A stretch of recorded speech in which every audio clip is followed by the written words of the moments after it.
Hi everyone, Patricia Worby Alchemy Therapies, and today I just want to do a little bit on forgiveness.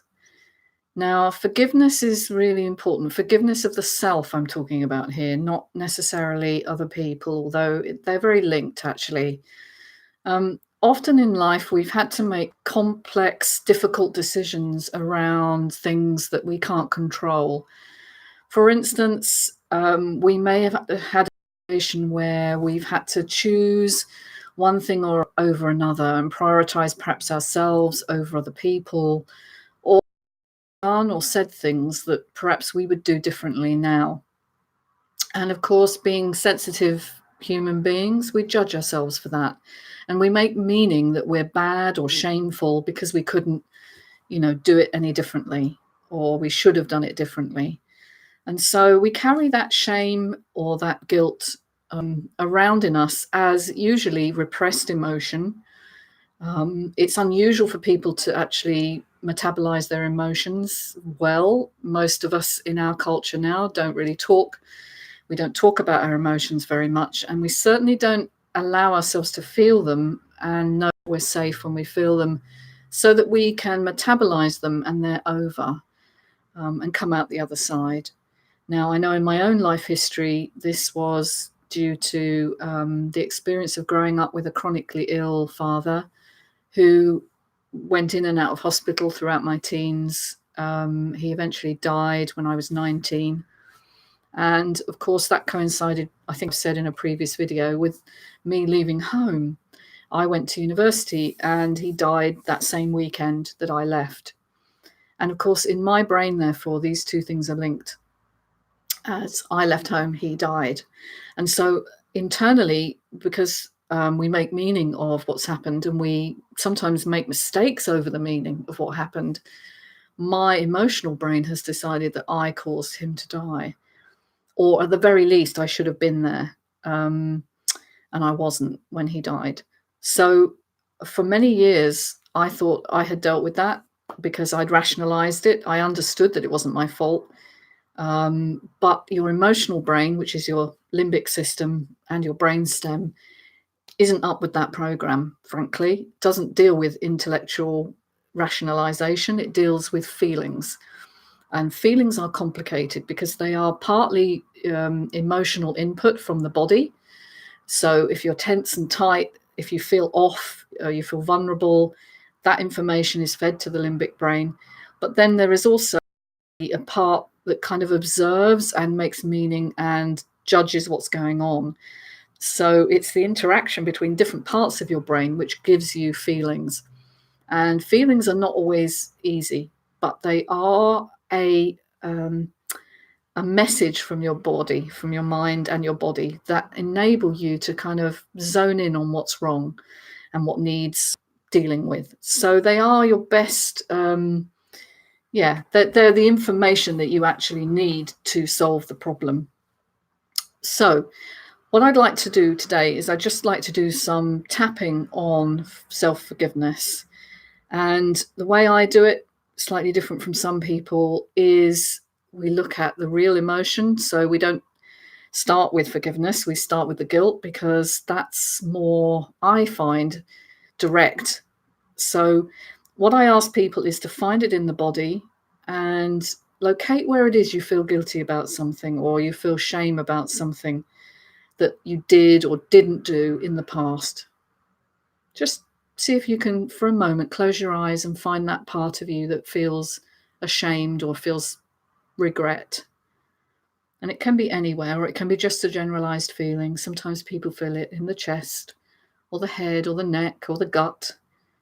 Just find that feeling. And now we're going to do some tapping together. And you can just follow me. A lot of people start with the karate chop point, which you can do while we're talking, but I tend to start at the top of the head because I find the points on the head and neck to be the most powerful. So this guilt that I feel over what happened, it's time to let it go. I'm ready to let it go. It's time for me to heal.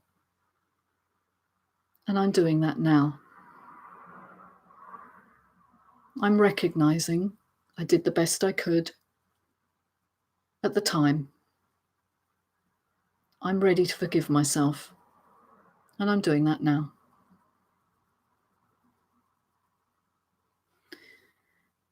What happened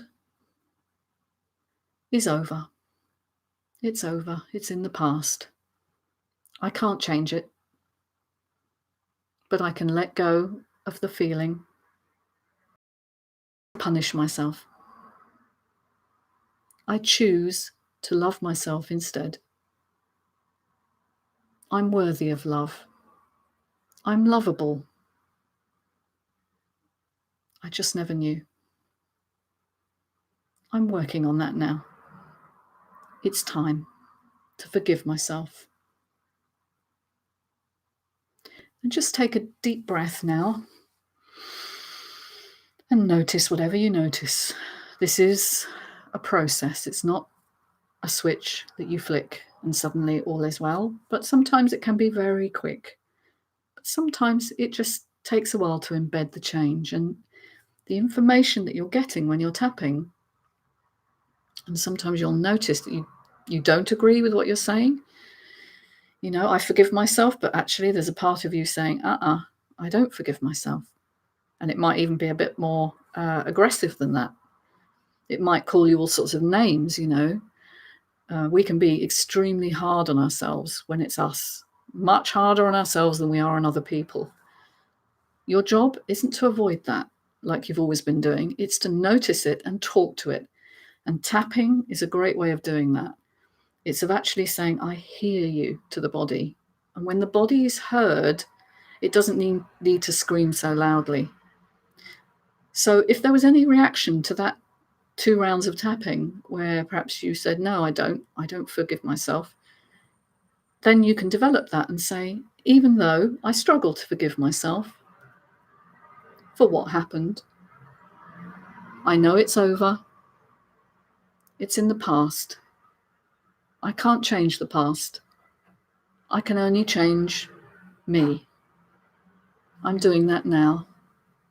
I'm loving myself anyway, even though I made a mistake or I didn't do what I would do now. I've learnt from that, and I'll do it differently from now on.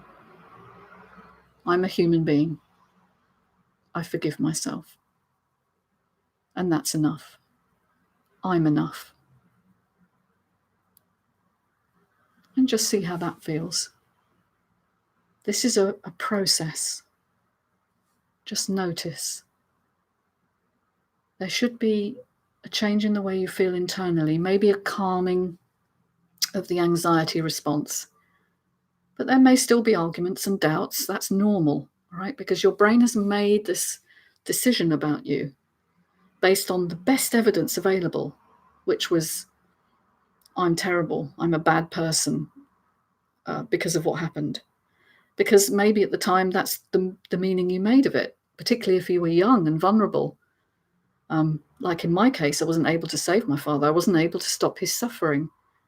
But it didn't mean I was a bad person. It just, that was the meaning I made. And when I can forgive myself, I come into alignment with me. And I start to realize that I'm imperfect. That's okay. And you can tap that. We'll do that in a minute. But I'm a human being and I make mistakes. Everyone does. And then compassion comes in. And compassion for yourself is the beginning of forgiveness. So, I've made mistakes. Everyone does. I'm human. I'm not perfect. I don't need to be perfect. I can love myself anyway, even though I'm not perfect. I can forgive myself, and I'm doing that. Thank you for listening, body. Thank you for being there for me, for keeping me going so I can forgive myself now. right here, right now. It's time. It's time for me. Okay, and just take a breath. See how that feels. Now, there's probably more to do. This isn't a full session. This is just an introduction to tapping, how I do it, how I work. Love, compassion, healing are all very linked. And we have to learn how to do this if nobody has taught us. And that's what I do with people. I hold them in their highest regard as they really are without their story. And then I move them closer to that through this process of forgiveness. So thank you for listening as well. I hope you found something in that. There's lots of information out there, and there's more on my YouTube channel as well on anxiety, guilt, shame, and dealing with the emotions towards healing. So bye for now. Take care, people. Bye.